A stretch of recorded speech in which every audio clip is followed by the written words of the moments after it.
Right. ఇక పూడి తిరుపతిరావు గారు BJP రాష్ట్ర అధికార ప్రతినిధి వారు కూడా ఉన్నారు. తిరుపతిరావు గారు నమస్తే.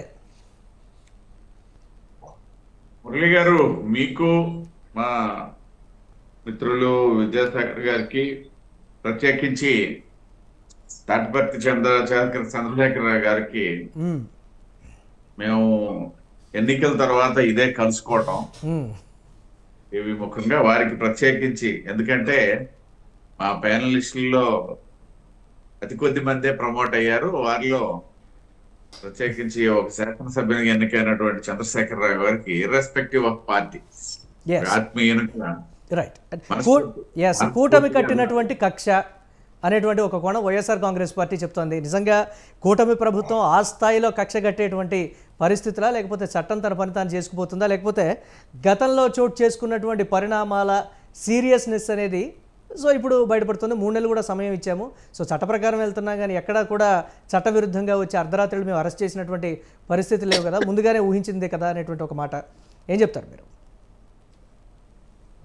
ఖచ్చితంగా చంద్రశేఖర్ గారి కామెంట్స్ తో ఏకీభవించాలి. ఎప్పుడు రాష్ట్రంలో ఎన్డీఏ ప్రభుత్వం ఏర్పాటైన తర్వాత ఒక రోజు కానీ, ఒక రోజు వ్యవధిలో కానీ, లేకపోతే ఒక వారం వ్యవధిలో కానీ, కాకపోతే ఒక నెల రోజుల వ్యవధిలో కానీ ఈ అరెస్టులు కానీ లేకపోతే ఇవన్నీ జరిగినట్లయితే ఖచ్చితంగా అది కక్ష సాధింపు అని చెప్పేసి వారు మాట్లాడిన దానికి అర్థవంతంగా ఇంకొక విషయం ఏంటంటే, ఇవాళ ప్రజలు కూడా అసలు ఎందుకు ఇంత లేట్ చేశారని మమ్మల్ని అడిగే పరిస్థితి ఉంది.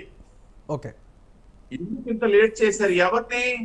ఇప్పుడు అరెస్టులు అవుతున్నటువంటి వ్యక్తుల గురించి కాదు, అసలు జగన్మోహన్ రెడ్డిని అరెస్ట్ చేసేస్తారని చెప్పేసి మేము అనుకున్నాము, ఎందుకు అరెస్ట్ చేయలేదు అని చెప్పేసి. ఒకవేళ నేను చెప్పిన గడువులోగా, ఒక నెల రోజుల్లోగా, ఒక వారం రోజుల్లోగా, లేకపోతే ప్రభుత్వం వచ్చిన మర్నాడు కనుక జగన్మోహన్ రెడ్డి గారిని, ఆనాడు చంద్రబాబు నాయుడు గారి అరెస్టు చేసినటువంటి సందర్భము, లేకపోతే ఆ తీరు, ఆ నేపథ్యంలో కనుక చేసి ఉంటే ఖచ్చితంగా ఇవాళ వారి వాదనని ప్రజలు కూడా యాక్సెప్ట్ చేసేవాడు.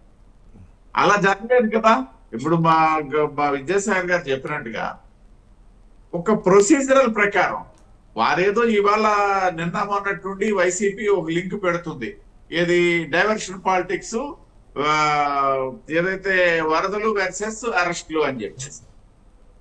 అంతకు ముందు కాదు కదా ఈ ప్రక్రియ. ఏమి నిన్న మొన్న నుండి స్టార్ట్ అయిందా? వాళ్ళు కోర్టుల్ని తలుపులు టచ్ చేసింది కూడా మళ్ళీ నెల రోజుల పైన అయిపోయింది. కోర్టుల్లో వాళ్ళకి వ్యతిరేకత వచ్చిన తర్వాత, వ్యతిరేకంగా వచ్చిన తర్వాత ఇవన్నీ జరుగుతున్నటువంటిది. సో చట్టం మామూలుగా చెప్పే మన రొటీన్ డైలాగ్, చట్టం తన పని తాను చేసుకుంటూ వెళ్ళిపోతుంటే మధ్యలో వచ్చినటువంటి వరదలకి కూడా తీసుకొచ్చి దానికి లింకప్ చేసి వరదల నుండి డైవర్షన్ ప్రజల దృష్టి మళ్లించాలి అనేసి అంటే ఈ కేసుల్లో ఎంచుకోవాల్సిన పని లేదు. వాళ్ళు చెప్తున్నారు కదా, ఈ వరదలకి అసలు ప్రధాన కారణము చంద్రబాబు నాయుడు గారు ఇల్లు మొలకుండా బుడమారు అని చెప్పేసి నక్కకి నాగలాపానికి తీసుకొచ్చి ఒక లంకెట్టాడని చూస్తున్నారు. బుడమేరు వరదలకి, బుడమేరు ఉన్నటువంటి భౌగోళికంగా ఉన్నటువంటి ప్రాంతానికి, లేకపోతే వాళ్ళు అనుకున్నట్టుగా చంద్రబాబు నాయుడు గారి కుటుంబం రాత్రి ఎక్కడికో వెళ్ళిపోయారు, పాపం వాళ్ళకి ఏమి ఇబ్బందులు వచ్చాయి. కాసేపు మంచిదే, వాళ్ళు ఒక ముఖ్యమంత్రి గారి కుటుంబం గురించి అంత సానుభూతి చూపించినందుకు చాలా ఆనందిస్తాం మేము కూడా, ఎందుకంటే సభ్య సమాజానికి అది అవసరం కూడా. కానీ అవతల ఉన్నటువంటిది ఏంటి, ఇవన్నీ కూడా ఆలోచన లేకుండా నక్కకి నాగలోకానికి లంకెట్టి మాట్లాడుతున్నటువంటి సందర్భం. నేను 2 సందర్భాలు కూడా అలాంటివే. ఈ అరెస్టులకును ఈ వరదలకి ఎలాంటి సంబంధం ఉందో, ఈ బుడమేరుకును నా ముఖ్యమంత్రి గారి నివాసానికి అలాంటి సంబంధమే ఉందా? నేనేమంటాను అంటే, ఒకటిక్కడ వాస్తవం వైకాపా సంబంధించి అయితే సరే, ఈ అరెస్టులు ఇవన్నీ ఒక అంశం అయితే, అది గత కొంతకాలంగా కొనసాగుతున్నటువంటి ప్రక్రియ అయితే, వరదల్ని మాత్రం వరదల్లో ఉన్నటువంటి ప్రజల్ని గాలికి వదిలేసి పారిపోయినట్టే లెక్క.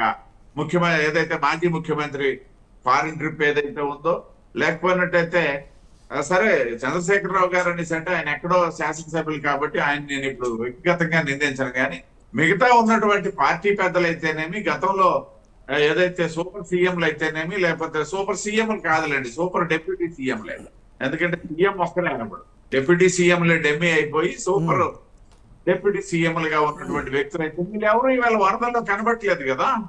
వరద సహాయ చర్యల్లో కనబడలేదు కదా. అన్ని వర్గాల్ని గుర్తించి పదవులు ఇస్తే ఇటువంటి విమర్శలు అనేటువంటి మాట వైఎస్ఆర్ కాంగ్రెస్ పార్టీ నుంచి వస్తుంది తిరుపతిరావు గారు.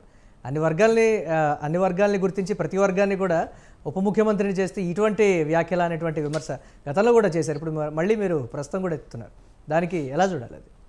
మురళి గారు, నేను నిజంగా 5 ముఖ్యమంత్రులు వాళ్ళు చేసేటప్పుడు అందులో బీసీ, ఎస్సీ, ఎస్టీ మిగతా వాళ్ళ గురించి కూడా నేను మాట్లాడిన ఒక బీసీగా. ఎస్సీ, ఎస్టీ ముఖ్యమంత్రులు అందులోన మా ఉత్తరాంధ్ర నుండి, మా శ్రీకాకుళం జిల్లా నుండి ధర్మ కృష్ణదాస్ లాంటి ఒక మంచి వ్యక్తి, ఇర్రెస్పెక్టివ్ ఆఫ్ పార్టీ చెప్తున్నాను నేను.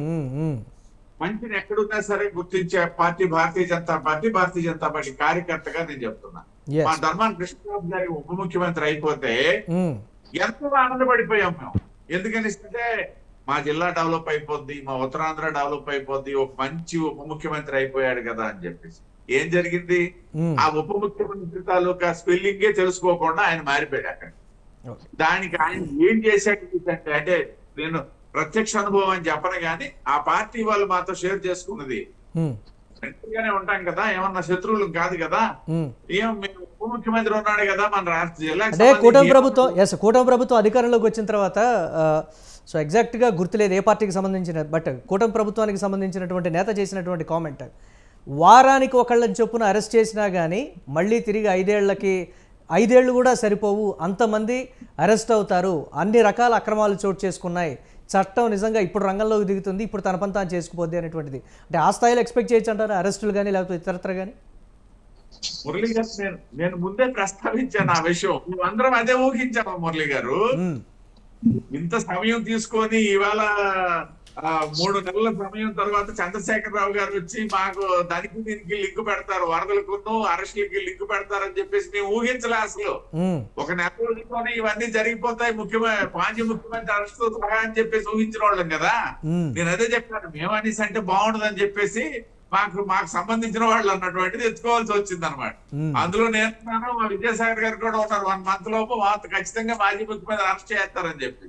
మాకేమన్నా విడిపడి జ్ఞానం అనుకోవడమో లేకపోతే ఆవేశం అనుకోవడమో ఏదో అత్యుత్సాహం అనుకోవడమో కాదు. ఇది ప్రజల మీద పెడుతుంది. అది జరుగున్నట్టయితే ఖచ్చితంగా ఇవాళ అదే జరుగుండేది, కానీ అలా లేదు కదా. ఇప్పుడైతే వచ్చాయి ముఖ్యమంత్రి గారు ఆ వరద బాధితుల తాలూకా ఆదుకోవడంలో నిమగ్నం అయ్యి కేంద్రం కూడా క్లారిటీగా ఉందా ఈ అంశాలకు సంబంధించి? అంటే కేంద్రం పరిధిలో కూడా కొన్ని ఉన్నాయి కాబట్టి అరెస్టులు రాష్ట్రానికే పరిమితమైనటువంటివి సంబంధించింది కాదు, కేంద్రం పరిధిలో ఉన్న వాటికి సంబంధించి కూడా చట్టం తన పని తాను చేసుకుపోతుంది అనేటువంటి ఇండికేషన్ ఇచ్చినట్టేనా మీరు ఇప్పుడు చేసినటువంటి కామెంట్స్కి సంబంధించి? అంతే కదా, ఎక్కడైనా అంతే కదా. ఇప్పుడు ఒక్క విషయం అండి, నేను అదే చెప్తున్నా, మేము వచ్చిన తర్వాత ఒకటండి, మాజీ ముఖ్యమంత్రి చంద్రబాబు నాయుడు గారి అరెస్ట్ ని ఈ దేశంలో ఉన్నటువంటి ప్రజాస్వామ్యవాదులు ఎవరు ఎక్సెప్ట్ వైసీపీ నాయకులు తప్పిస్తే ఎవ్వరూ హర్షించలేదు. ఇది ముందు నేను కోట్ చేస్తున్నా. నేను చెప్తున్నా, అరెస్ట్ ఆ రోజు మేము మిత్రపక్షంగా లేవు, ఆయన సచివుడని కూడా నేను వాదించలే, నేను క్లియర్ గా చెప్తున్నాను. బట్ ఆయన చేసే విధానాన్ని ఖచ్చితంగా ఈ దేశం మొత్తం జరిగించింది. మరి ఆ సందర్భంలో అటువంటి తీరులో వెళ్ళినటువంటి వచ్చేటప్పుడు ఇవాళ ఇంత సమయం తీసుకొని మేము ధైర్యంగా చెప్పగలుగుతున్నాం, చట్టం పని తాను చేసుకెళ్ళిపోతుంది, కోర్టులను గౌరవిస్తున్నాము, పోలీస్ శాఖను గౌరవిస్తున్నాం అని చెప్పుకోగలుగుతున్నాం. అంటే కూటమి ఎన్డీఏ ప్రభుత్వంలో ఉండి కూడా మేము చేసేది సరైన దిశగా వెళ్తున్నాము, చేసేది సరైన దిశగా చేస్తున్నామని చెప్పడానికి ఇది ఒక నిదర్శనం కదా మురళి గారు. కానీ చూసేటువంటి కోణం ఏంటంటే రాష్ట్ర ప్రజలు సరే నిజంగా వైఎస్ జగన్మోహన్ రెడ్డి చెప్పినట్లుగా ఆ స్థాయిలో ఫెయిల్యూర్ ఉందా, సరే గ్రౌండ్ లెవెల్లో ఉన్నటువంటి కామెంట్స్ కావచ్చు లేకపోతే ఇతరత్ర కావచ్చు అన్నీ కూడా డిఫరెంట్గా వినిపిస్తున్నటువంటి పరిస్థితి. మాట్లాడదాం దీనికి సంబంధించి తిరుపతిరావు గారు.